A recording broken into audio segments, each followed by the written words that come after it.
Good evening, everyone, and welcome along to the TotalEnergies 24 Hours of Spa. We have a green flag at the end of pit lane, and it is warm-up time, not just for the cars that we will see this evening, but for everybody has a chance in this short 30-minute session to shake down their car when actually, for the competitors of the 24 Hours, which kicks off tomorrow afternoon, there's not been very much running.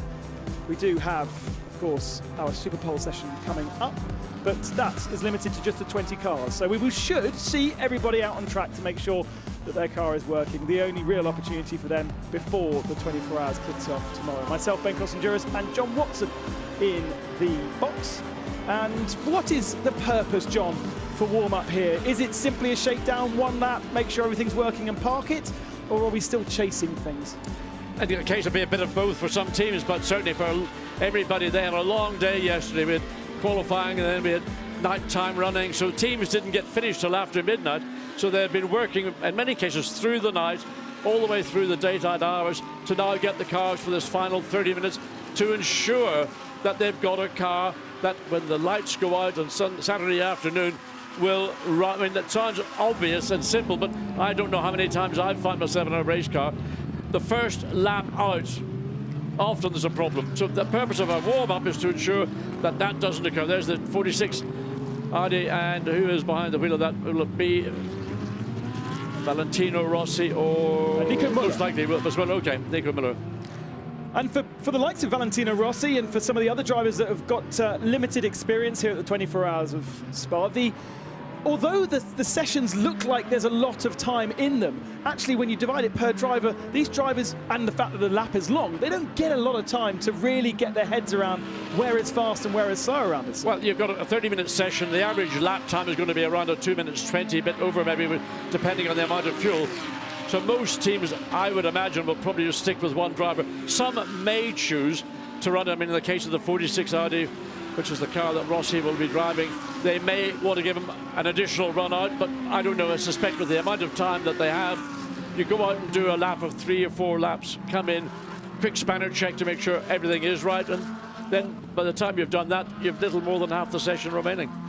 Talking of Valentino Rossi, holding a press conference a little bit earlier on, talking to the press in the press room here at Spa, and was very happy with his performance this year. He was very realistic that this is a highly competitive series, and whilst he's got a huge amount of experience on 2 wheels, he also is limited in the experience of the GT racing that he's done previous to this year and, of course, this year. And so realistic that he's happy with where he's at, even if it perhaps isn't the ultimate pace that the team and his teammates will expect of him. Brake change already for the 32. Well, that's just putting a new set of rotors on the car, just to put a lap on them to get them effectively some heat cycle into those discs. Whether they need to do this during the race or not, but they are preparing. So that's their particular purpose here right now. But in the case of Valentino, he's racing against the giants of the world of GT3, and he might be a giant in the world of MotoGP and with all the world championships. But this is a 4-wheel race series. A totally different world. You've got to learn about braking, about entries into a corner, traction off a corner, and of course on a motorcycle your body is such an incremental part of making the thing work. Here your body is strapped in, you've got no lateral movement, certainly no forward and aft movement, so it's a big learning curve for Rossi. Brake pad change is something that we will see, a mandatory or a long pit stop allowed during the 24-hour race to be able to change both rotors and pads, and they'll be matched so that the whole caliper and disc system is matched. So when they go out and do a lap here to bed them in, they will then match going forward into the race as well. It's very important to get both the pad and the disc have a heat cycle through them. If you put on a brand new set of discs and brand new set of pads in the middle of the day to do the second half of the race, it would be not a particularly comfortable experience. Pad materials have changed dramatically over the years, and even the discs, although they're steel discs, are somewhat different to those that we maybe have just witnessed in those cars that were racing in the 30-year anniversary. Yeah, that's definitely something to tune into if you haven't been following all of our action across the weekend here. 30 years of SRO being celebrated with GT1s and lots of different cars. Kevin Estre aboard the beautifully livery GPX Martini Racing Porsche that you've been eulogizing across the whole weekend so far. Yeah, I mean, first of all, the iconic colors of the Martini Porsche, the branding on the car looks just, to me, iconic. It goes all the way back to the early 70s. I remember racing against the early 911s when they came out in the Martini colors. But Kevin Estre is one of those drivers who, not only is he quick in the car, he makes it look as if he's quick. He's exciting to watch. Let's get down into the pit lane with Amanda Busick, and she's speaking with Lawrence Van Thor. Well, the KCMG effort of Lawrence Van Thor and Nick Tandy and group will not be competing in Super Bowl tonight, so that makes this session, I'm sure, really important for you guys. What are you looking over with the car in this warm-up? Yeah, I mean, it's the last chance for us to check the car. We missed some track time last night, but yeah, qualifying was not how we hoped it to be, but it's about the race. You know, the race is 24 hours, qualifying is 1 lap, obviously, so I think we're fairly confident about that, but this is the last chance for us to, to fine-tune everything, and it's just time to go. You said the team's been working on the car all day. Do you feel that the issues have been solved? Yeah, absolutely. I think they figured out very quickly what was wrong, and that was solved quite quickly. Today, it's kind of the prep day where they rebuilt the car in some parts for 24 hours. That's what they've been doing the whole day today, and that's also now, warm up obviously to check if everything's correct and everything's working. Well, I'm sure the team had a game plan coming into the weekend. With the missing out on Super Pole, does the strategy change for you guys? Yeah, it does, but I mean, I always prefer to be the ones to catch up instead of defending. We've seen a lot of red flags like now as well, and I suspect there's going to be a lot of safety cars, and it's about a game of being smart, and that's our plan: being smart, and then take our time to come back. And if we're in the lead with 22 hours and 55 minutes in the race, that's enough. So that's what we need to do. Thank you, Lawrence. We'll see you tomorrow. Just going back to what Lawrence Van Thor was not saying, and the reason the 47 Porsche had a problem, Nick Tandy was behind the wheel, coming up into La Source, put his foot on the brake, and there was no brake. Now, David Addison and I sort of tried to second-guess what it might have been, and we knew it was a brake issue, but what it actually turned out to be was a damaged brake pipe. And as soon as Nick Tandy put pressure on the brake, all the fluid left through the gap of the hole. Why it fractured or why it got broken, I don't know if anybody could give us a specific answer, but that was the problem. The car was very quickly rectified, no doubt for that 2-hour nighttime practice. I think it ended up 7th quickest in that session. So the car's got pace, but the disappointment on Lawrence Van Thor's face, this is a race he's won. This is a race he wants to win again. And I mean, starting all the way back at the tail of the field, they've got a very, very long 24 hours ahead of them. Sharing the car with Dennis Olsen's the third driver in that car. Nick Tandy was the fastest man through the first sector just before we had red flag. We've got a rescue vehicle on track to head over to the issue that we have. Looks like it's down at Bruxelles. Plenty of marshals down there. Well, they've got one of the circuit vehicles, fire and rescue, you can see on the side of it. I don't know what the issue is, but certainly it was severe enough for race director to throw a red flag, and of course the clock is still ticking down. And we're getting an oil on track down at turn 7 and turn 8. Now, oil on track is only there because a car has been leaking oil, or there's been a major failure that's dumped a reservoir of oil onto the racetrack, and if it's that bad, that's why we got the red flag. But as you say, time does not stop in a practice session. Warm-up considered a practice session, and therefore this will curtail the amount of time that they have. If they had a plan to fill the full 30 minutes, that will have to be very much changed, because by the time we get back to green flag running and that oil, that dry soak has been laid, we probably only will have about 15 minutes. An opportunity for the mechanics to get aboard the car. Tommaso Mosca's Mercedes having brake disc changes. Now, this can be done very fast. Yeah, that is to push the pads away from the disc, or in this case, maybe put the pads back onto the disc. So a lot of teams, the teams that are most likely to be the front-running teams, for overall victory. Clearly, this is a major part of their warm-up preparation. So they want to run through that whole seat cycle of discs and pads. Of course, doing it under red flag conditions, nobody's on track, but the clock is ticking down. We're just a little over 18.5 minutes of the session remaining. 32 Audi likewise will be doing the same thing. A remarkable system a dry brake system where they can unplug the brake pipe from the caliper and then remove the caliper and the disc as one whole, put a new set on straight away, plug in the pipe, and off you go again. You know, I did my brakes personally on my RS, and it took me 2 days to do. I'm not a very good mechanic. Ben, say on your RS, are you referring to a Porsche GT3 RS? Of course, John. What is it you're driving there? Oh, it's a Ford RS, but it's still an RS. It's an RS. Yeah, but the point is, it takes hours for a mechanic to do on a normal road car. But this system is so fast that it can be done in 2 or 3 minutes here at the 24 Hours of Spa. We still do have a specific window that they can take once during the race to change those brake pads, so it doesn't have to be rushed, and there's a 5-minute pit stop rather than the usual 2.5. Yeah, I mean, it's amazing what teams can do. I mean, it's like all motorsport across the world now at the high level that we see, especially the engineers diving under cars and making major component changes. It's all part of the way. If you want to win the race, this is what you've got to do.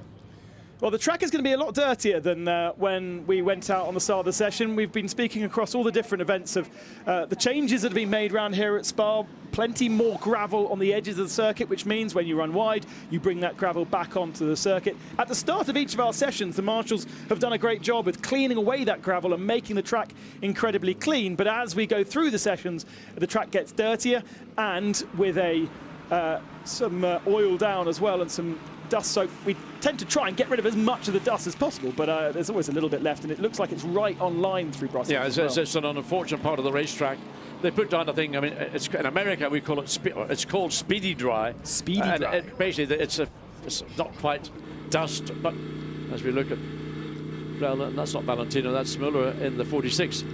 But they'll brush it away. But there will be Fred Vervish we saw sitting a second ago in the garage. I think you're right. I think that's Nico from his eyes. So anyway, there will be a residue of it on the track, on the race line. It'll take 2 or 3 laps for that to be cleared away, and of course that'll have a detrimental effect on the potential lap times. If anybody is going for a potential lap time, fastest lap right now is the number 2 Mercedes, Lukas Stolz, followed by Mirko Bortolotti in the 63 Lamborghini, and they're doing 2 minutes 18.2 and 0.4 respectively.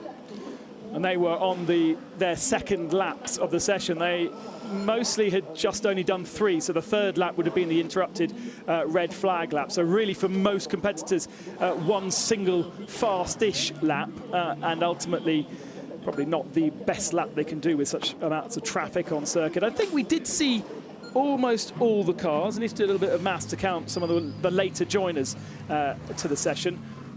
And there's still plenty of cars even making their way down pit lane right now, such as the lap. If you've just missed the pit lane in and you go red flag, you then have a long lap to trundle around on your speed limiter. Well, it's a 7-kilometre lap at 50 kilometres per hour. Yeah. And it's going to take the best part of 3 and a bit minutes to, well, probably more than that. I haven't even done the maths myself. So the track is now back to green flag conditions. 33 Audi making its way out. So, and there's the Jota McLaren. So that's a car we know has got single lap place. The McLarens were very quick here last weekend at the round of British GT. So let's hope that they can translate that performance, both the Jota teams and the other McLarens that are here as we run down into this is the Heritage pit lane. Both pit lanes needed, of course, with a full grid of cars. The F1 pits on the flat at the top of the hill, and then descending down towards Eau Rouge, the Heritage pits.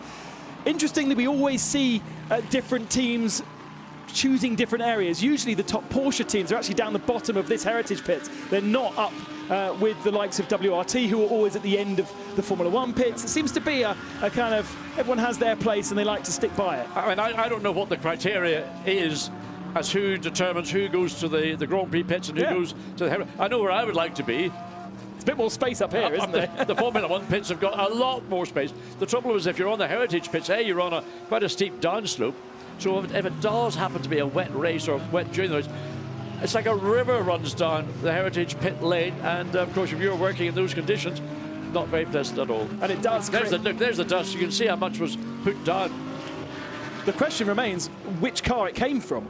We did see one very early pit visitor, which was the 777 of Mercedes of Fabio Schiller. That was the first car to come into the pits before we went to the red flag conditions, but equally that could have been for any multitude of reasons. There's no necessary pointing of fingers on that particular car. There's still a number of interesting cars that have yet to complete a flying lap, not least of all the 32 Audi Dries van Thor.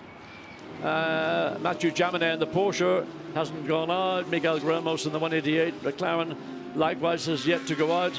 I've no idea why. Lorenzo Patrese, the youngest driver I think in the race, 16 years of age in the Audi, still is yet to record a flying lap. Lorenzo with his father Ricardo here. Ricardo, a keen viewer of the esports event that happened a couple of hours ago, and very much at the side of his young son, making sure that he can extract the best performance out of any of the race, whether it be on the real circuit or on the virtual. Well, Ricardo himself competed here, I think, 3 or 4 years ago in a Honda NSX, if I remember correctly. Yes. Great to see an NSX. I'd love to see more of them racing in Europe. We know what a great car it is, but for some reason there isn't a Honda NSX program running in this series. Yeah, we used to have a Honda Works entry, didn't we? Because the Honda Racing Europe base is just a stone's throw away in Belgium, manned by many, many Belgians. William de Blackelair, the head of the operation, and has a fondness for the Spa 24 Hours, and with the NSX had the opportunity to enter it. And so for a few years we had a Works Castrol-sponsored Honda, using the SRO Motorsports Italian team to run it. But yes, yeah, so the last couple of years that has disappeared by the wayside, which is a shame. So 46 makes its way through, again getting Valentino behind the wheel. So let's have a look and see what the Italian driver, former MotoGP, multiple world champion and other classes within that series. Still Lucas Stolz, although he is in the pits right now, who's got the fastest single lap, 1:18.209.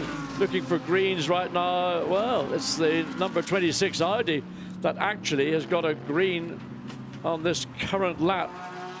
So that is Cesar Gazou behind the wheel. On board with Valentino Rossi, not the fastest sector through the first sector of the lap, but of course Nico Müller has been aboard that car already to set a benchmark, even if that benchmark is only a 2:22, probably compromised in the middle sector or the latter sector of the lap.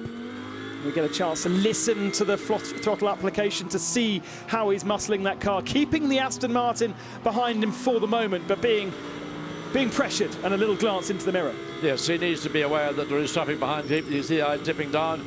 I've been watching Valentino all year, and I mean, he's having to always make little minute corrections entering mid and exit of a corner.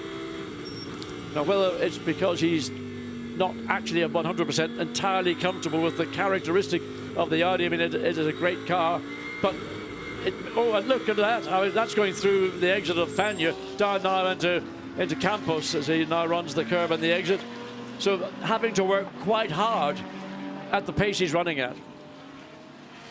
And imagine as a racer, he's probably asking his teammates to set the car up to be fastest for Nico Müller and Fred Raviche, rather than compromising the car for him. And so Rossi, therefore, having to get himself up to that level. With so many of the Pro-Am entries we see, the car will be set up for the weakest link to make it easy for them to drive. Whereas I imagine Valentino saying, look, I want to chase your pace. Yeah, I think it's probably a very good point. The difficulty, of course, is that he is maybe driving a car, and this is really just my gut reaction, that is probably on the more nervous side of what he needs with the level of experience he presently has. But if he's going to learn, he's got to learn on the job, and it's a vertical learning curve that he is on. So he's made great progress from the first round of the championships that we run this year, from Imola to where we are now, just over mid-season here at Spa-Francorchamps. 32nd position was the time as he came across the line. He's dropped to 33rd spot, so it was an improvement in time, and he goes again down the Kemmel Straight for another time with a little bit of traffic in front and a little bit of traffic behind. I think it's the Beechstein Aston Martin that is following him. Nicholas Nielsen has now gone quickest of all in the 51 Ferrari, 2:18.019. So again, Nielsen, who was quick all day yesterday, and that's the car, the sister car to the Iron Lynx car that has got the pole position, or I should say was quickest in qualifying. Pole position is going to be determined by the shootout later. After this session concludes, the top 20 cars will go into that. So who was quickest in qualifying may not be quickest in the pole shootout. Oh, kicking up a bit of dust through the exit of Fagna. Andrea Calderon in the orange one. K-Pax Lamborghini, another car driver package that I think has got victory written all over it. 22's in the gravel, and well, that's not Calderon, that's the Porsche 22, so that's going to be better there. May need assistance. That's up at Lake Coombe, so he's lost it in the entry into Lake Coombe. Dominic Fischl. So red flag once again. It doesn't take very long now for the red flag to be thrown.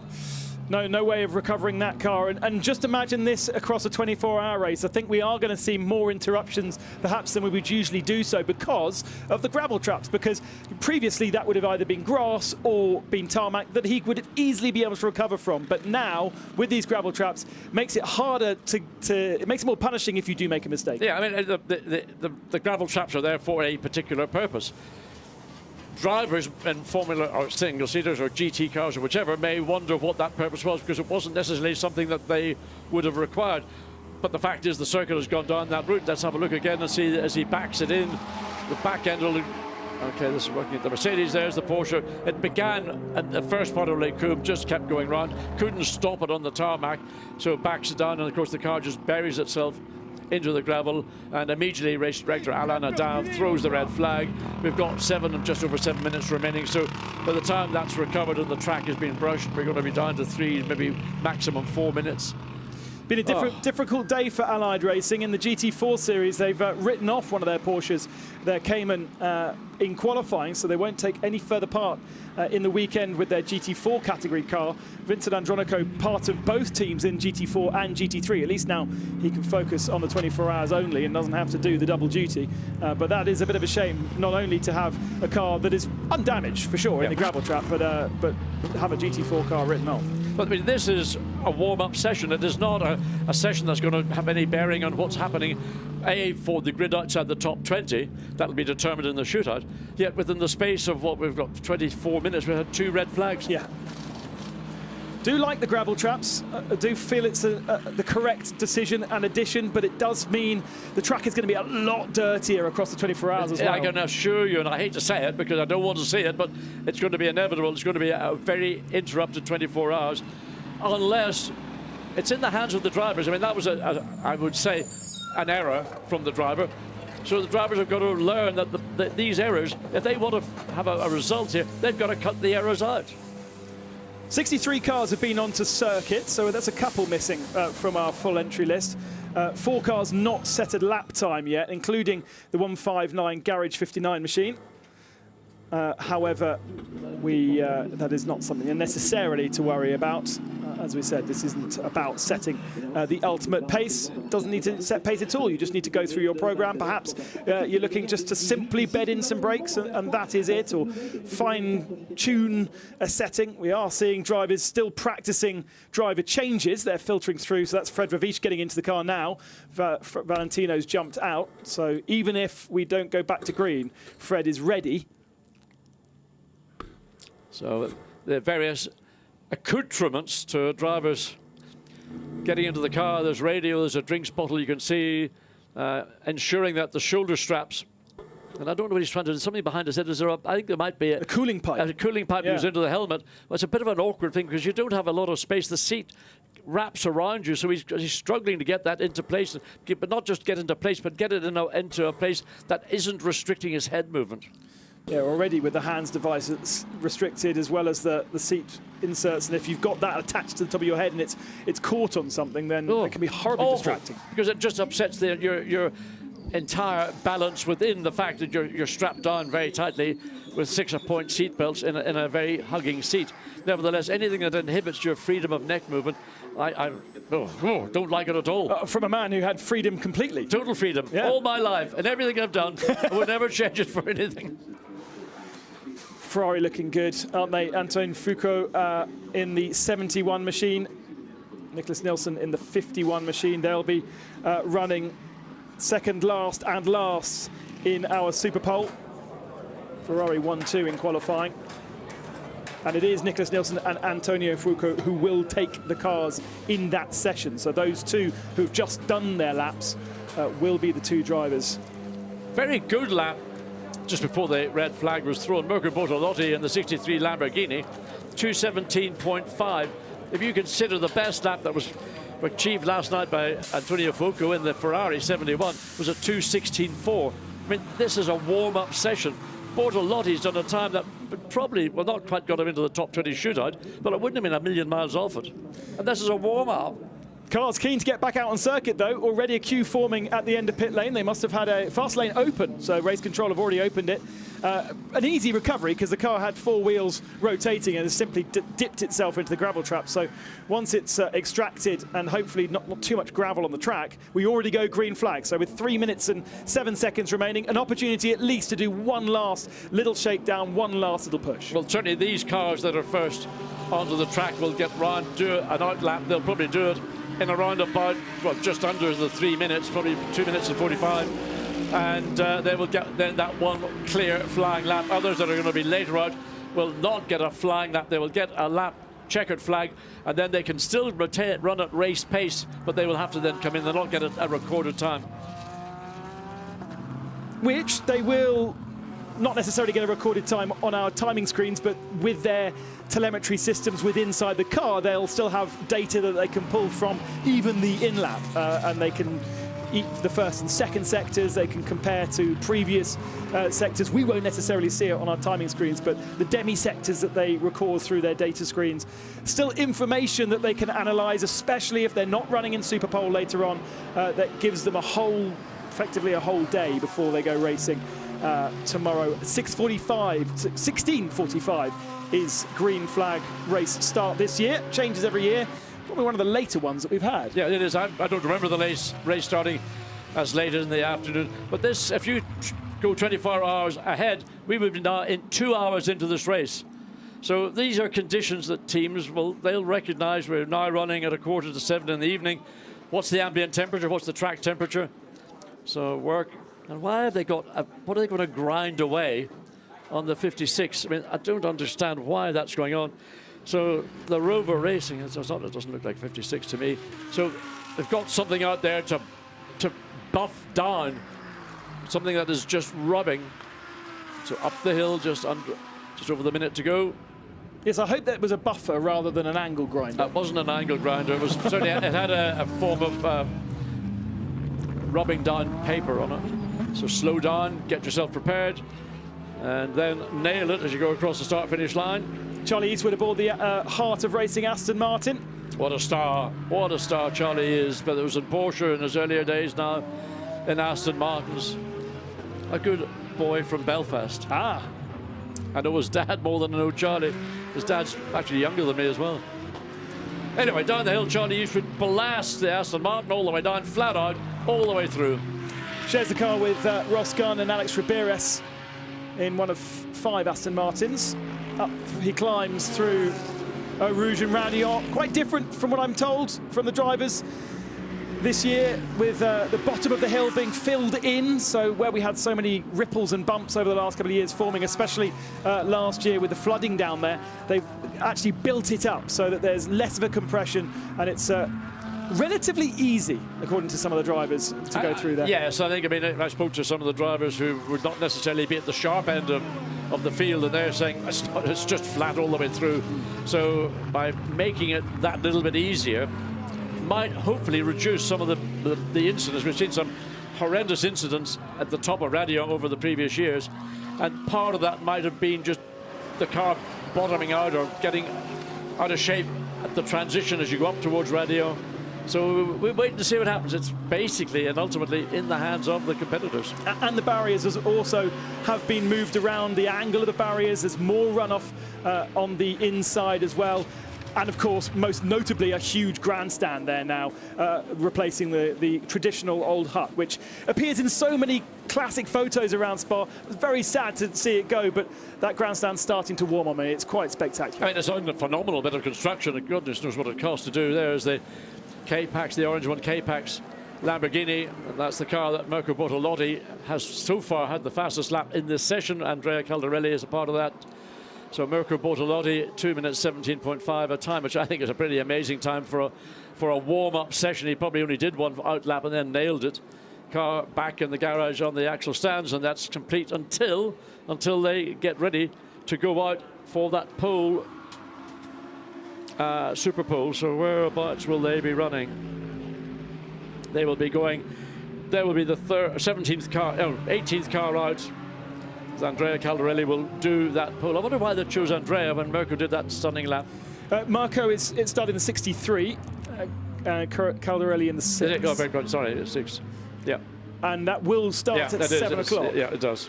So Mirko Bortolotti is further back. So his car pace certainly very strong here this evening. We are only 8 minutes away from the start of that session, despite the fact we've got cars on fast laps out on circuit right now. They'll have to finish their fast laps and get themselves round into the pits and clear the track before we then go back into Super Pole. So there's not much of a gap. On the timetable it says there's 10 minutes, but by the time you've got the checker flag out for every single one of the cars on track, and the track very busy actually, not necessarily with the guys at the sharp end of the field, but those that are not going to get any running more until the 24 hours are still taking the opportunity to get a lap in. I think what we're saying is that actually the cars that are in that Super Pole, the 20 cars, they're already in the pits on their axle stands. It's the cars that are outside of the top 20 that are continuing on and doing what is now going to be their final lap, or in some cases they'll be their in-laps. And yet, as we mentioned, they will still push, as we see on the 98 machine, because they still can get data from this effectively in-lap. Nicky Katzberg having a race with the Sky Mercedes. Katzberg is the driver in the 98 car that will do Super Pole. He will go 6th from the end. The only Rover racing machine, because the junior team, the BMW Juniors, missed out by 0.04 of a second. That's a great shame. Dan Harper's in that car. Dan is one of the future stars of BMW. He's a part of the junior team, and he'll no doubt be making his way up as we ride with Eddie Cheever running down the hill in the Sky Tempesta Mercedes into Pujol. I love this corner. I really love it. You can get now hard on the throttle, flat out. In fact, there's lots of space on the outside, but of course track limit abuse will be penalised. Then down into the right and left at Fanya, or flip-flap, or whatever you choose to call it. Brilliant. Well, somebody calls it, I don't know. Piff-paff. Piff-paff. Yeah. I thought that was table tennis. Anyway, now down into Campos. Again, a corner that's easy to overrun on the exit. The curb just sort of draws you in. You can see Cheever doesn't leave an awful lot. Then again, another great corner. It used to be called Stablo, now Paul Frere Cope. And then the whole long run up into Blanchimont. Yeah, the rear end not quite seated, probably because he's on just one lap on those tyres, but you can see struggling with the rear end of the car. Even through Pouin, it was moving around, and now he's backed off to come into the pit lane. But there was a real attack on those first 2 sectors of the lap to try and see what the car felt like. So down the gears for Eddie Cheever and into the pit lane. So that 30-minute session with 2 red flag interruptions has sort of gone on the blink of a red flag, one might say. Beautiful weather is set fair here at Spa, and in warm-up it was Emil Frere and Mirko Bortolotti, fastest of the session, ahead of the 71 Ferrari and 51 Iron Lynx. They are both looking so good. Then a fleet of Mercedes, the 55, 77 and number 2. Second best of the Lamborghini, Giacomo Altoe, I think, was the only driver to be aboard the 7th place car with Thomas Mosca in the 8th place Mercedes. Best of the Porsches was the Renaults. And looking down through the rest of our grid. But we need to get ourselves reset, because in 5 minutes' time we have Super Pole coming up, and David Alderson will be back to talk you through the top 20 to establish the top 20 grid for tomorrow's race. Thanks for joining us.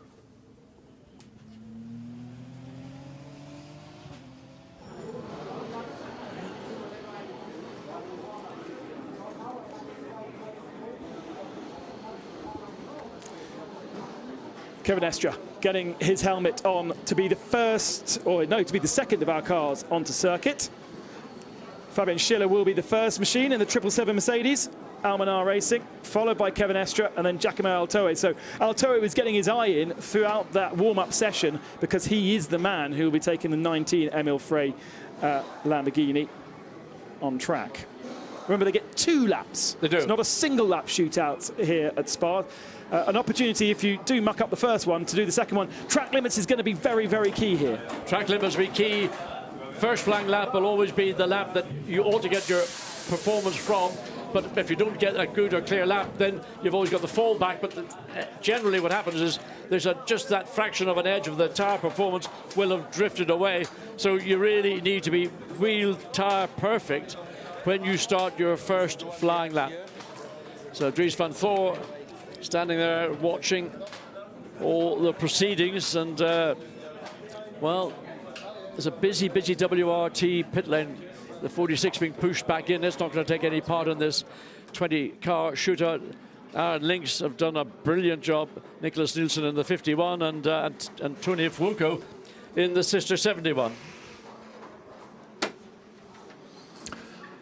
So Superpole about to get underway, and this is always a highlight of the weekend, isn't it, John, where you can really see one driver with the tractor himself extracting everything out of the car. 2 laps, your better time counts, and they will go in the reverse order of the qualifying session of yesterday. And as in the case of the 71 Ferrari yesterday, Antonio Fuoco said, I got a Mega 2 all the way down Kemmel Straight. Well, there ain't going to be any Mega 2 here in Superpole. It's all about what can you drag out of your car on those 2 opportunities that you have, and you've got to make sure you don't blow it on that first flying lap, because that's your best shot. Now, everybody has an allotted time that they have to be out of the pit lane by, but you've got 10 seconds tolerance, 5 either side, effectively. So the first car of Fabian Schiller, now the treble 7, as Thomas Neubauer limbers up, is due to break the timing beam at 19:02, and it's 18:58, or it will be in about 4 seconds' time. So we're 4 minutes away from the first car leaving the pit lane, and they go at 1 minute intervals, as I say, although you've got that 5-second tolerance either side. The last one to go will be Antonio Fuoco, and this, as John and Ben made the point in the warm-up, is going to determine the top 20 on the grid. And barring any grid penalties, and there are a few floating around, then we know what the 21st and back will be on the grid, but that'll be confirmed once the stewards have approved the grid. So the cars are being made ready, and once they've done the laps, so they go into Parc Fermé conditions. I noticed that the red flags are out again during the warm-up. We don't want any of that in Superpole, because that's going to throw people's plans right out of the window. One would be very surprised if we did see a red flag for, let's say, a driver error. There could be another reason. A car could have had a mechanical failure that then leads to a car in a dangerous position. But one's assuming that it's unlikely. But I know, why would we want to make any assumptions? Because anything can happen. Well, very true. So then, the 20 cars get set. There is the number 6, which is the K-Pax Lamborghini. It is going to be Andrea Calderon who will do the driving. So the way that this is going to work is that the number 2 Mercedes will be driven by Luca Stolz, 6 by Andrea Calderon. Aboard number 12, it is going to be Mattia Drudi. Number 14, Lamborghini, will be Konsta Lapalainen. And for the number 19 Lamborghini, Giacomo Altoe. Well, the rest will come to as we go through. The numerical order it is slightly more complicated to do, but it's going to be Fabian Schiller, who is in treble 7, who will be the first one to go. Number 66 Audi, which will get its boots on in due course, and that car will be driven by Riccardo Fella, who has developed into a very handy GT racer, both in ADAC GT, in which he was the champion, and also in GT style racing, if you like, in the new look DTM. And he drives the Tempto Audi, so that car set to go. 95 Aston is going to be taken into the session by Maxime Martin, so lots, of course, of Belgian hopes surround him going into this to see whether that can be a pole position car. So Fabian Schiller, like I say, will be the first man to go. He was the silver champion in the sprint series, as it then was the Blancpain sprint series back in 2017. Very experienced racer, and we then now have the Superpole session underway. So the first car summoned for 1902. It's just gone 1900 hours now as the fast lane is open. Number 30 is going to be driven by Thomas Neubauer. That's the Team WRT entry in the Gulf colours, because Benjamin Goethe is in it, and his father, Roel Goethe, has this collection of Gulf liveried racing cars. So that's another one for the stable once it's finished its life. There goes Schiller down the pit lane. Maxi Goetz looks on with Stein Scotthorst, and it's going to be, in their car, Luca Stoltz, who will be doing the driving duties.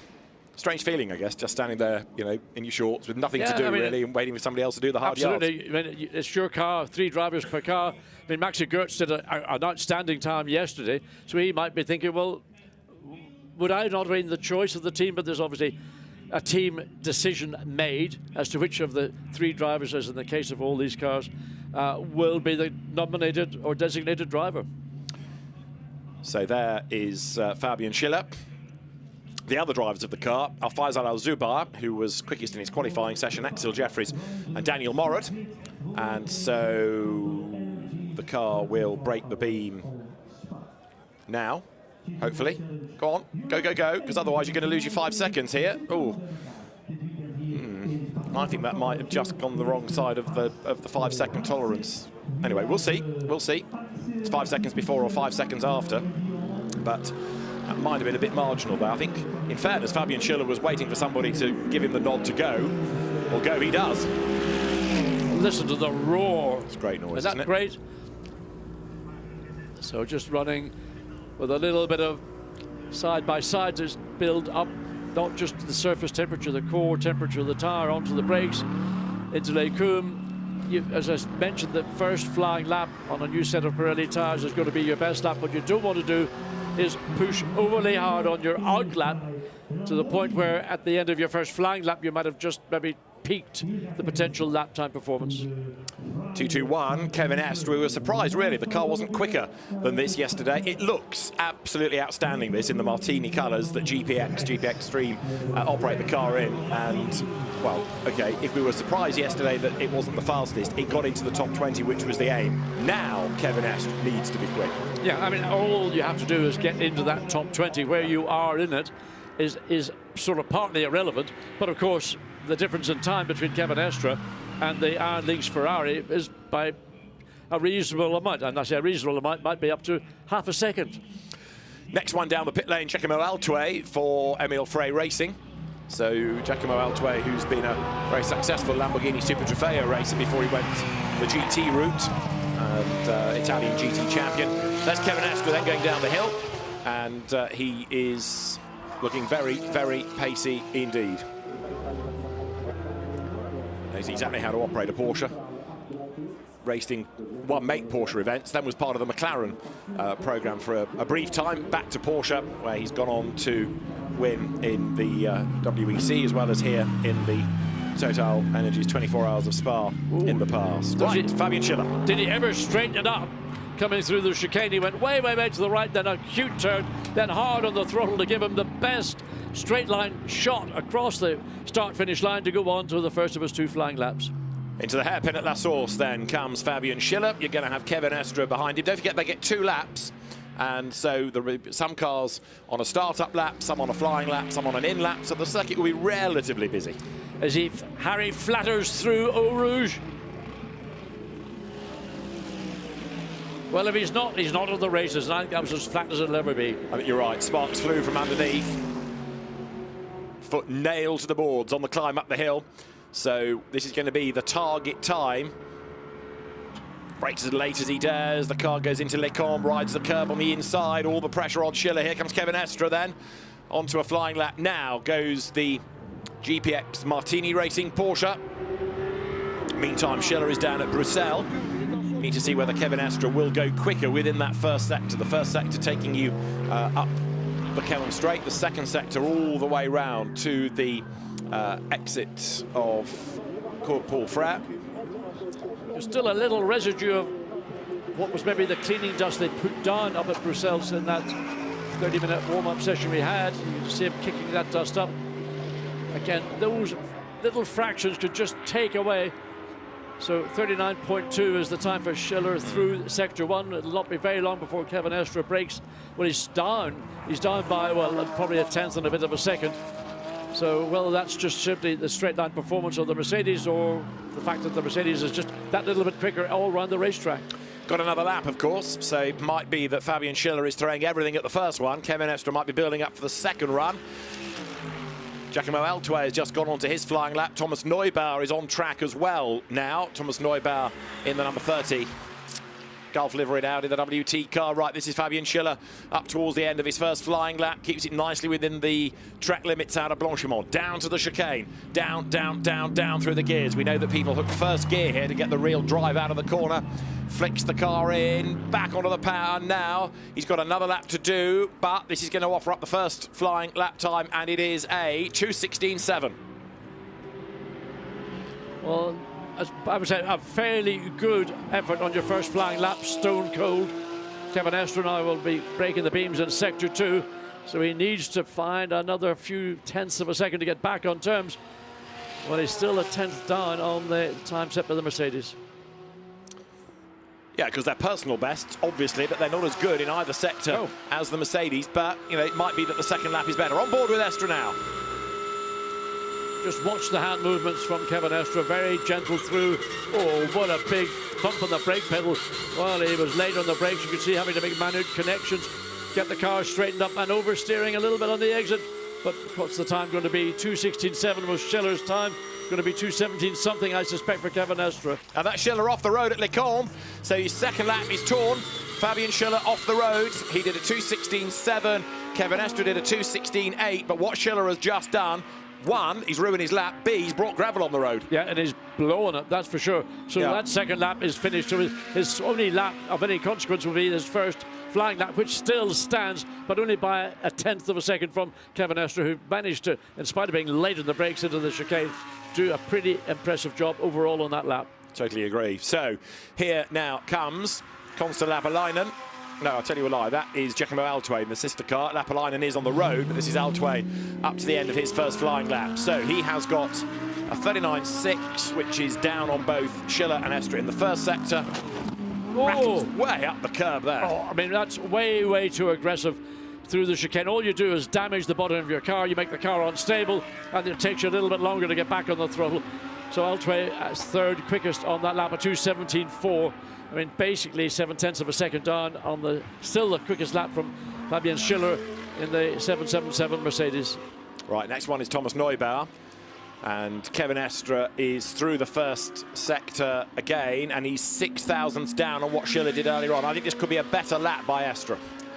Certainly by the small margin of gain in sector 1, I think you're right. Schiller's time stands as the benchmark, but he may as well bail even on the second lap. There's no point really finishing it because he's not going to go quicker. So he's no real purpose to stay out, and that was an error. We didn't see the start of it, but we saw him off the road up at Les Combes, so he overdid it. Here comes Neubauer. Right, Estre, absolute best in the middle sector. So Kevin Estre, although you look at Neubauer in the Audi coming to the end of his first lap, we'll get to Kevin in a moment because we need this time on the board yet. There is Neubauer. This is Estre. So I'll give you the time in a moment when he breaks the beam of Thomas Neubauer to see where he slots in. We've had 3 times so far. Neubauer goes 4th, and Kevin Estre down to the chicane. Is it smoother? Is it quicker? Personal best, absolute best. Down to first gear, up the curve, back on the power now, corrects it, up to the beam. Is this going to be the fastest time thus far? Yes, it is! Kevin Estre does a 2:16.702 to go fastest by 72 thousandths of a second. That's all. That's all it takes. So a good run on that last lap. Getting that middle sector in a purple time clearly gave him that fractional advantage, and then you consolidated in the final section. So Kevin Estre currently quickest of the field. Right, Altway is third, and Konsta Lapalainen has yet to do a time. This is Lapalainen in the other Emil Frey racing car. So Kevin Estre, 2:16.7. That's the target time. And into the chicane comes number 14. The car sort of skips around as it looks to the optimum line. Lapalainen less aggressive on the curb compared to Altway in the sister car. And let's see where this one drops him into as he comes up towards the line. So Lapalainen breaks the beam, goes 5th. So that's the slowest time thus far. And Altway's second lap will result in him doing a 2:16.918. Better, but stays third. Yep. But that first lap was very aggressive over the curbing, so Peter Niederhauser in the Audi's down at the bottom of the hill, down through Paul Frère-Courbe. So he's got green first and second sectors. That's his personal best. Well, it would be, since it's his first flying lap. Absolutely right. You tell no lies. Giacomo Altway, incidentally, did do the absolute best in the last sector. Patrick Niederhauser comes then now through Blanchimont. So it's going to be interesting to see where this puts him. Sector 1 wasn't mega. Sector 2 was better than others. And again, that car looks like it's a little bit nervous, a bit agitated. Oh, way up the curb. It's agitated there. I mean, they're just a waste of effort, waste of time being that aggressive. Straight lining it as best to try and gain ground. Over the line goes Niederhauser. He goes fourth then, up ahead of Neubauer and Lapalainen. This is Neubauer's second lap then as he comes up towards the timing line. It is still Kevin Estre at the top of the times, but more of those big names coming out onto the circuit now. Through goes Neubauer. That puts him back up to fourth ahead of Niederhauser again.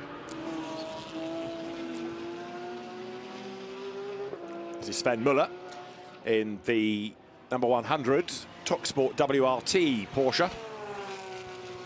Works well in that livery, and he will negotiate there. Klaus Bachler, who is on, and Kevin Estre, who's on an in-lap.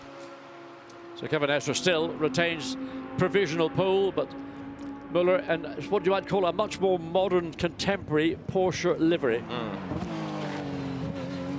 So he's not too aggressive on the curb compared to the Lamborghini or the Audi that we've seen, and this is then Sven Müller up towards the line, and he goes fourth fastest. Good effort. Lapalainen's got another lap to complete though here. Maxime Martin is on the circuit in the Beechdene AMR entry, and not quite so aggressive on the curb is Lapalainen as others. That aggressive entry into the chicane, just to me, is a total waste of time. It just unsettles the car so much he ends up seventh quickest. So Maxime Martin in the Beechdene Aston Martin down through Paul Frère-Courbe. A man I suspect that the public who are going to be here over the weekend would love to see standing in the winner's podium. The history of Maxime and his father. Didn't his father win 4 times or something? Something like that, yes. Just 4 times, as you do. And his uncle was a winner as well. And Jean-Michel was here earlier on in the week. I suspect we'll be here all weekend, but keeping a relatively low profile as down to the chicane comes Maxime Martin then. So this is the end of his first lap. Doesn't sound very good, that. No, it sounds fluffy. Yeah. Very fluffy on that sort of off throttle and picking it back up again. So what the lap time is? 28. Yeah, 2:17.6. That's disappointing. That's the slowest yet in terms of a proper lap time. This is Niederhauser's second stab at a lap. Personal best, so he's gone quicker. He is 6th at the moment, and as he comes through, where does he end up? He ends up 5th, goes ahead again of Neubauer. But now look at Bortolotti. Got Bortolotti, but also we got on this lap, Klaus Bachler has also got purple first sector, Bortolotti purple second sector. So Bachler and Bortolotti might be the first real threat that we're going to see to Kevin Estre, who currently is on that 2:16.7. Into the chicane comes Mirko Bortolotti. So, yeah, anything better than a 2:16.7 is what you're aiming for now. This looks good, it's tidy, it's quick. The third Emil Frey racing car up towards the line. 2:16.702 is the best yet, and that's a 2:16.9, so 4th he slots in. So Sven Müller in the Porsche up into the chicane. Stay well to the left. The back end looked like a little bit of movement coming into the chicane. Gets too far over to the left, then the transition back to the final part, turn 19. So it comes across the line. Sven Müller, 2:17.1, goes 5th quickest. Now this is Klaus Bachler, who's done the absolute best in the first sector. This looks good.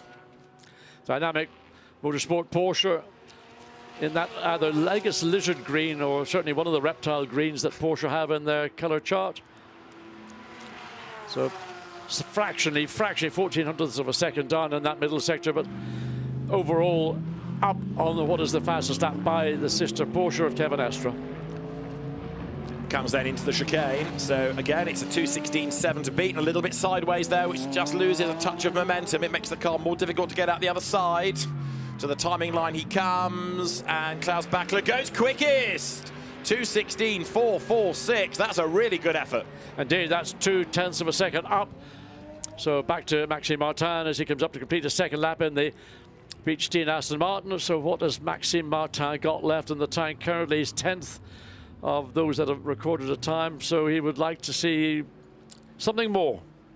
He would. 10th he was, comes across the line. 7th he is, so it was an improvement. But that lap by Backler, 2 absolute bests. Really, really good effort. And would one say we're surprised that Backler is quicker than Kevin Estre, or not? Yes and no, in as much as we know he's quick, but we know Kevin Estre is quick, but quite often the later you go, the better you do, because temperatures start to drop a little bit. Yes, and also the racetrack is changing as well, so the track temperature is coming down fractionally. So whether that's giving an advantage to the late starters or not, you can hear the bodywork just rubbing on the ground. That's the nose splitter as Maro Engel comes thundering out to complete his first flying lap. So where will the 55 Mercedes be? Well, it's 2:16.9, so that's a 5th quickest lap, but Mirko Bortolotti quickest again in that middle sector. What's he going to end up with now? Oh, goes second. Great effort. So he's only 0.174 back. Now this is Raffaele Marciello, who was, again, perhaps not quite as quick yesterday as you might have expected, but now he's on a mission. Pole sitter for the last 2 24 hours of Spa-Francorchamps, and not really featured very much. Normally this car, this driver combination is always to the fore when it comes to out-and-out pace and speed, but no purples so far yet for Raffaele Marciello. And Klaus Backler, behind him, has done another absolute best and another personal best. So Backler could go even better than a 2:16.4. Marciello is looking good. Might be that his second lap is the one that really has to count. Here he comes, then we'll get Marciello and then Backler across the line. Lello goes through and does a 2:17.2, that's 10th. Look back for Klaus Backler, here he comes, and is it going to be better than a 2:16.446? The answer is, it's a 2:16.471, slightly slower, just lost out in the last sector. Yeah, I mean, fractions of a second. But down to Lucas Stolz, the number 2 Mercedes. You can't make any observation other than to say it's almost poetry in motion. Looks absolutely perfect turn in, picks up the throttle, runs to the very edge but doesn't abuse it. All the way through the edge of the Paul Frere curb. Now up to watch it going through Blanchimont. How does he get the car in? Doesn't overrun on the outside, keeps the car within track limits. So it looks an absolutely stunning lap. And look, middle sector time, David. Lucas Stolz, absolute best in that middle sector. Maro Engel has lost time in his comparable Mercedes. So Stolz now tries to go better than a 2:16.4. It looks good, and it is not quite good enough. Third, Lucas Stolz. All of which pushes Estre down, of course. Yes, it does. And I thought that lap with a very strong middle sector might have been enough. So Maro Engel completes his second lap. Sounds a little bit better this time as he exits out of turn 19, the exit of the chicane. Maro Engel ends up, but he improves one position. Goes quicker, goes 6th then. Mercedes don't half grind the ground, don't they? Yeah, the leading edge of that front spoiler lip, it just kisses the ground as they turn into a couple of parts around the racetrack. So Marciello out of the Cours Paul Frere. Absolute best in the middle. Now this looks good. It certainly does. So very strong, 0.6 of a second up on the previous best through that middle sector. So has Marciello found his mojo? Because we haven't seen it all weekend to date. But now this is where he needs to deliver, and he knows how to deliver. Really, one corner to go into the chicane. Swings the car up now towards the timing line. 2:16.4 to beat. Clock ticks on down. 13, 14, 15. Breaks the beam and goes quickest. 2:16.375. Raffaele Marciello has done it again. Well, the call, Rossi, the doctor. Well, I think we have to call Marciello the magician, because that was a magic lap. It didn't look like it. It didn't indicate what pace he carries. Now, what has Lucas Stolz got to respond? Is 68 hundredths of a second down in sector 1. This is the sector where Marciello made up such a large amount of time. I mean, I just think that combination of Stolz and the Mercedes doesn't, I don't know how you can go any quicker than he's going. Well, he's lost time in the middle as well, hasn't he? Another 2/10 have been lost there. So Lucas Stolz looks like he's going to have to be relying on his first lap, the 2:16.6. Again, of course, if you're not on pole, you shrug and say, well, it doesn't really matter, it's a 24-hour race. If you are on pole, you talk about how important it is to start at the front because it's the pride of the driver. Here comes then Lukas Stoltz up to the timing line, and he will break the beam with a lap that puts him third. So, in fairness, a good effort, but Drudi, or rather Ricardo Feller in this case. Yeah. So this is Feller's second lap. His first put him 6th, 2:16.7, and he's actually down, as you can see, within the first sector. So I don't think this is going to be an improvement for him. I think what he's doing, he's just watching. Well, he has. He's got Tell you a big lie. He was pushing hard going into campus, and he was pushing even harder on the exit. But the consequence is he's picked up fractions of a second of time, and those are fractions of seconds that are going to mean, can he make any further improvement? Or is it basically that's all he's got? He's 6th quickest right now. Kevin Estra is within, well, 55 hundredths of a second. He could find himself still on the 3rd row of the grid, but maybe instead of being 6th, being 5th. So Feller then now up to the line. Let's see, 6th at the start of the lap. So lots of time lost in the first, gained back in the middle, and stays 6th fastest. Actually, the lap time was slightly slower, 2:17.0. Next up, it is Nick Katzberg, another winner of this race in the Rover Racing BMW, coming now down to the right-left flick of the piff-paff. And Nick Katzberg was 11th on his first lap, but going quicker on his second. So he has made a small improvement in Sector 1. Coming down to the conclusion of Sector 2. Will it be purple? Will it be green? Matteo Drudi's got 2 greens. What's Katzberg going to get? He's got a further green. So unlikely to challenge for the front row of the grid, but he's certainly on the, right now he's on the 6th row of the grid. He wants to be, I would think, inside that top 10. Over the timing line comes then now number 12, Matteo Drudi in the car collection car. And this is Nick Katzberg. So Drudi did a what? He went 6th on 2:16.726. Here's Katzberg.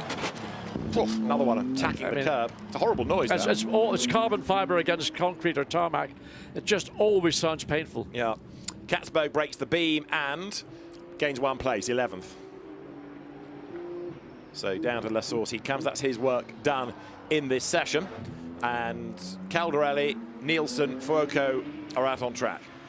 So Andrea Calderelli. So in the orange 1K packs, Lamborghini, personal best. Dries van Thor also on track, personal best, Sector 1. Yeah, Van Thor's only 16th after his first lap, so he really does have to dig deep. As here comes Calderelli. How aggressive is he on the curve? Oh, that's your answer. Well, I mean, normally Andrea doesn't drive in that aggressive manner, but that was just unnecessary because all you do is keep saying it. Yeah. You want to settle the car.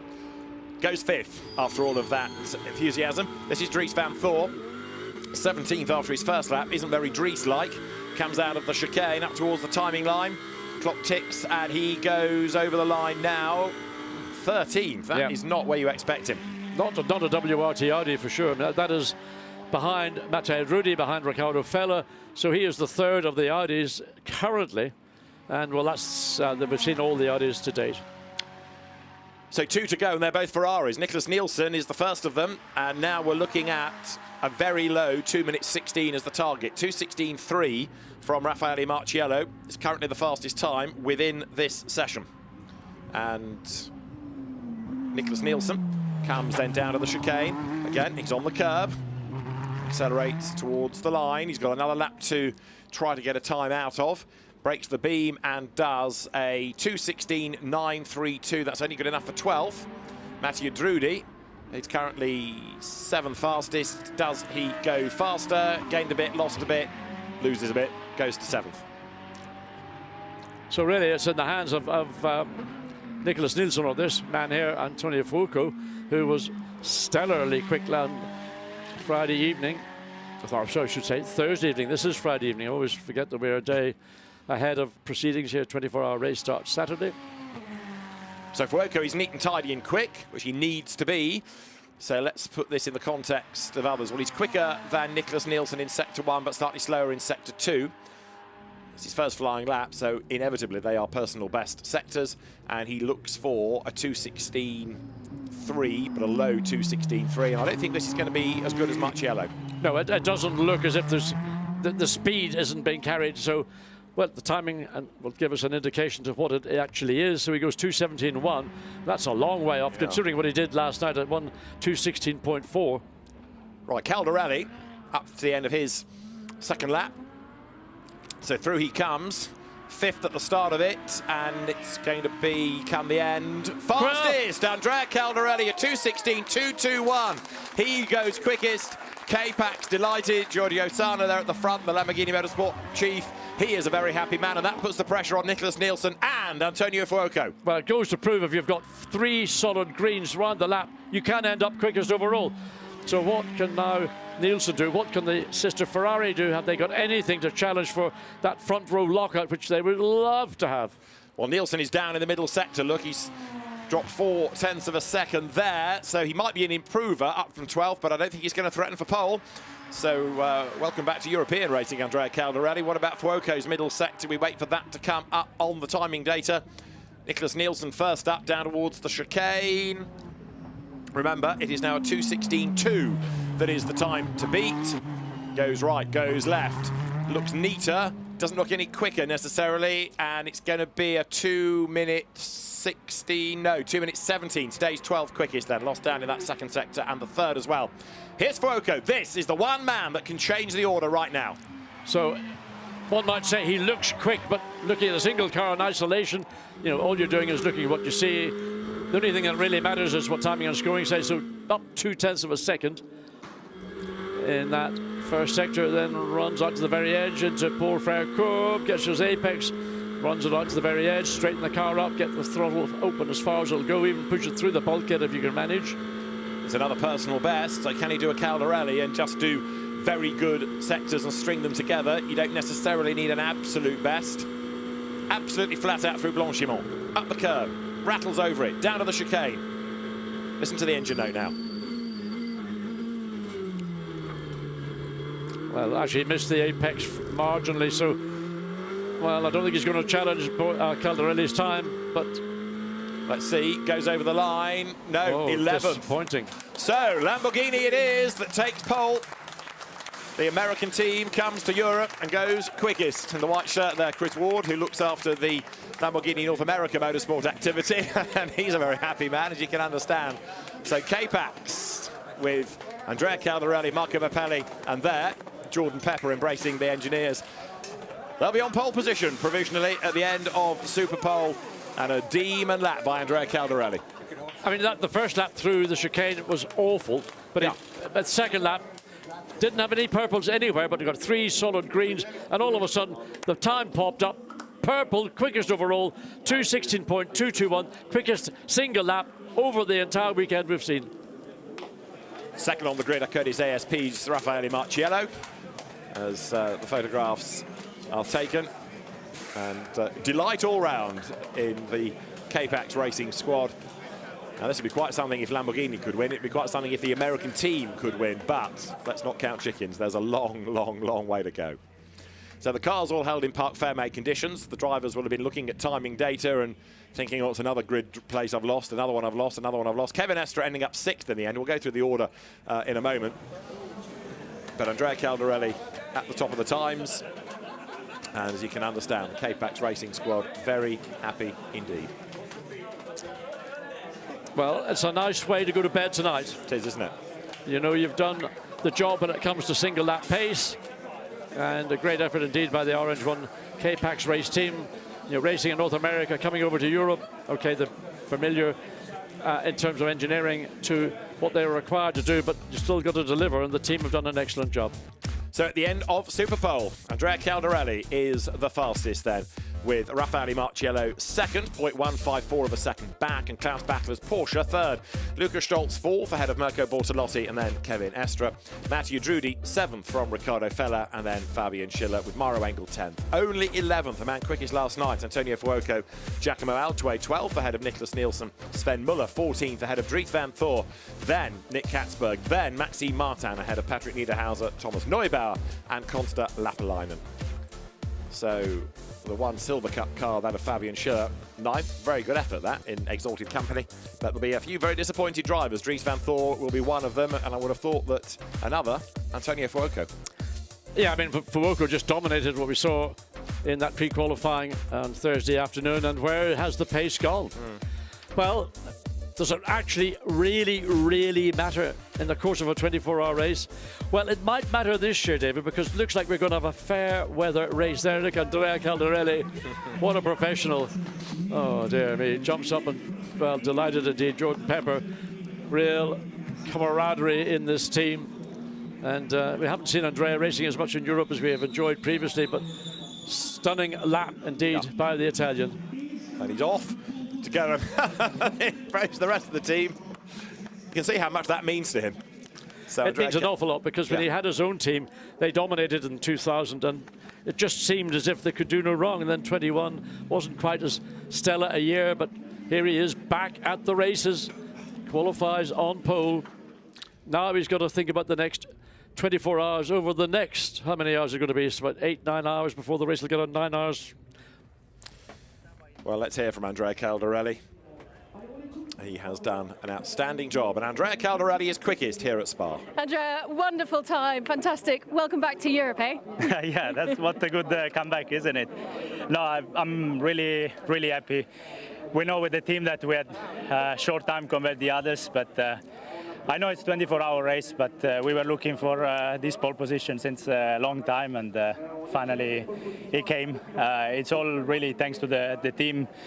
These guys, amazing. Everyone in K-Bucks Racing, Lamborghini Squadra Corse, Orange One, and I really would like to thank as well my wife at home. Absolutely. I'm sure she's watching on very happily. And for the team now, this is all about the hard work of the 24 hours ahead. Yeah, we know it's a long race. Starting from the front is always nice, isn't it? Absolutely. Yeah, especially he's going to take the start tomorrow, so I try to make his life easier, isn't it? You did a great job, Jordan. You're happy as well. Yeah, ecstatic. Andrea did an incredible job. Yesterday, I think he was a bit frustrated, obviously, with the red flags and stuff like that. But, you know, he's such an incredible guy. And the work that him, Marco, the whole Lamborghini Squadra Corsa, K-Pax, Orange One have put in, it's incredible. We're coming here for the first race of the year against these guys. Second time ever for K-Pax. And to be on pole position at this race is the first bit done. Now the hard bit begins to hopefully go for the win now. I think that's what they all deserve. That's the goal. Congratulations once again, Superpole. Andrea Calderon, fastest at Spa. Have a look at the rather differing emotions further down the pit lane. Dries van Thor's face says it all, doesn't it? He was 8/10 away, and that puts him 15th on the grid. So a very disappointed Dries van Thor, and Andrea Calderon by 0.154 of a second, the fastest. All of those 20 covered by just over 1.2 seconds. That's not bad. It's very good, but in fact we've seen a much tighter time, certainly in other qualifyings for other events, but it is a single lap qualifying. And well, anyway, we've got a grid which is going to be very exciting, because we've got a Mercedes-Benz alongside pole sitter Lamborghini, then Porsche, Mercedes, Lamborghini, Porsche, then the next the two Audis. Luca Stolz, fourth fastest, 0.3 of a second back at the end of that. Let's hear from Luca Stolz as well. Luca, it's been a challenging start to the weekend, but fourth, that's not so bad, right? No, definitely. Really happy with P4. Team did an awesome job, prepared an awesome car, and I think it was second best Merc, just behind Lalo. And I think it's a really good starting position for tomorrow. Absolutely. Convert that into race pace now and the long distance ahead. Yeah, I hope so. I mean, the race is really long, but at least the weather looks promising. So yeah, I hope we survive the 24 and yeah, go for a podium. Absolutely. Thanks very much. Well done again on Superpole. Thank you. That word surviving, I think, is going to be key, isn't it? As John has intimated, you've just got to keep away from gravel traps, keep out of trouble. So as the Superpole session comes to an end, Andrea Calderon celebrates his pole position time, and the drivers and the teams now start to think about tomorrow. The good news is nobody has any real dramas out of all of that. There's nobody in the barriers, nobody with damage. Chris Reinke goes to congratulate Lamborghini. So the Lamborghini K-Pax squad very happy, and Giorgio Sana there in conversation with Chris Reinke of Audi. So two motorsport chiefs. The customer racing head is Chris Reinke, and the motorsport boss for Lamborghini is Giorgio Sana. Now, what went wrong for Antonio Fuoco? He's only 11th. He's got some explaining to do here, Gemma. Antonio, we always talk about Superpole being crucial, but this is all about the long race ahead. 11th is still a great place to be starting, right? Yeah, I think it's still a great place. We still have some work to do for tomorrow, but we know it's a long race. We just need to be there, and we just try to give our maximum. We show we have a good pace yesterday, and we try to do our best. There's a lot of usage of curbs, a lot of problems with track limits. Is this going to be an issue tomorrow? We're going to see lots of penalties and red flags? Yeah, for sure will be quite tricky tomorrow with the gravel coming to the track. So will be a lot of safety car or virtual safety or full cruise yellow. So we just need to be calm. We just need to arrive at the end, and then the last couple of hours will be the important one. Who will take the start for you guys? We still need to decide. We will decide soon. Little game of cards later on.